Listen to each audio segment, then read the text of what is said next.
Hey everyone, today we're going to be looking at a trade idea, a little discussion here because it is earnings season. That is right, earnings season is back.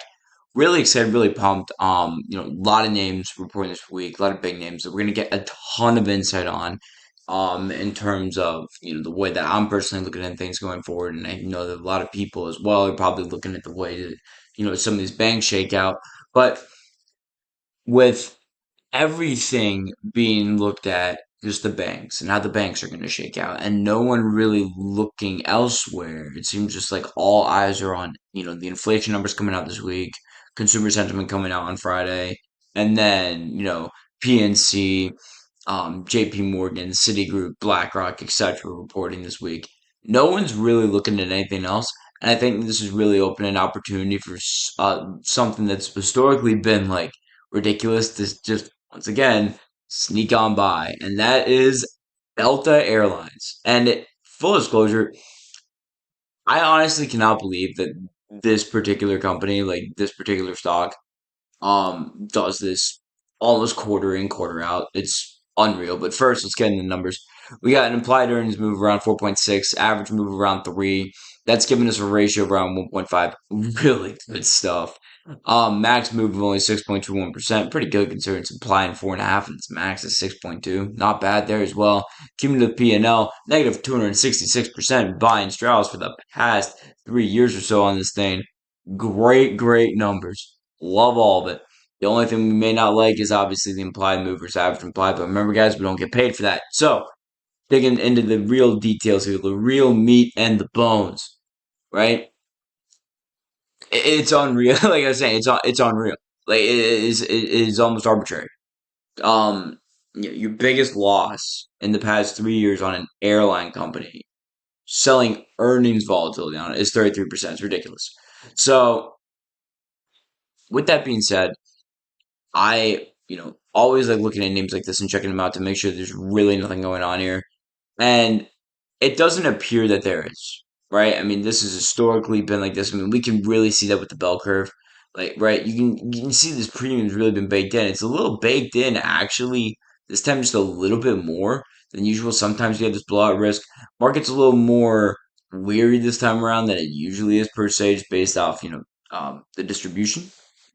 But what I would say the reasoning behind that is because, well, we got inflation coming out, obviously. They're going to be reporting, like the trading date after all that inflation comes out. They're also going to have, I believe, PPI coming out the same day.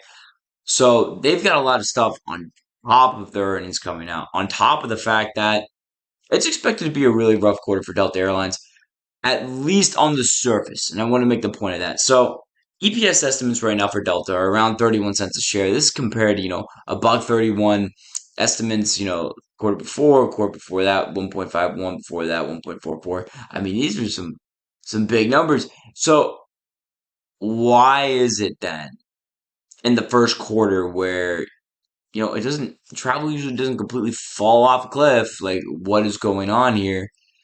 Basically, it is seasonal, right? This is going to sound absolutely crazy, but you might be able to see it a little bit here. So their reported EPS was a buck 48, below a buck 51, and kind of in line with Q2 2022. And why do I make a point this about their Q4? Because this is holiday season, right? So you're probably thinking to yourself, oh, there's more travel. Airline stocks are going to be making more money this time around. But really, they don't. And the reasoning behind that is because airline companies actually lose money. Like they do. It's insane. They actually make money on their frequent flyer memberships. That's where the real money is. That's where the real meat and the bones are. There's some really good videos on it, by the way. I probably will drop those into the chat one of these days when I get the chance, when I can find them. Really interesting, just going through the business models of like American Airlines, Delta Airlines. Um, there's like really interesting. Even like the budget airlines, like a Spirit, a Frontier, like it's just really interesting the way that those airlines like actually make money. It's insane. But anyway, besides that, guys, Street might be a little bit weary here for something that's more seasonal, right? Something's just more a seasonal adjustment due to just fuel costs getting protection offered, things of that nature for commodity prices. Um, you know, higher, frequent traveling, less frequent flyers flying. There's a lot of different things that kind of go into this that can kind of go into play. General gist here, though, guys, is it's most likely seasonal, so not really too concerned about that.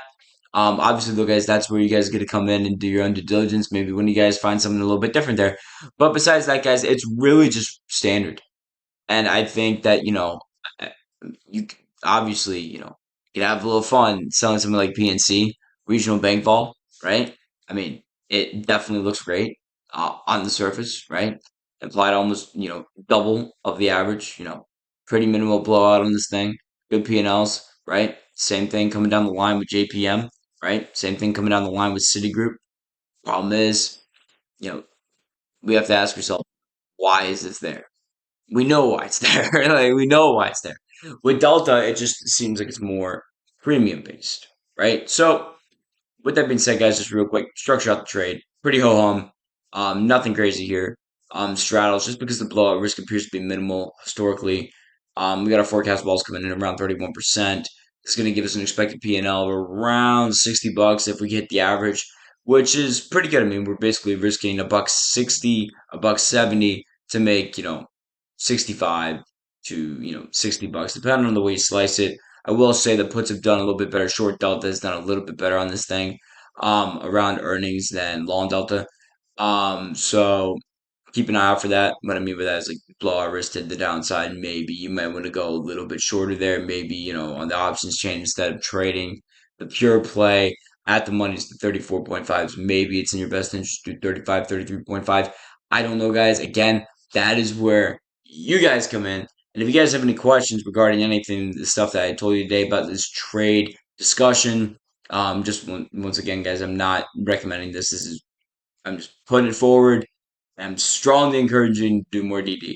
So, with that being said, if you guys have any questions for me or anyone else, feel free to hit me up or hit me up in the earns discussion chat. And that is it for this one, guys. Make it a great rest of the week. Peace.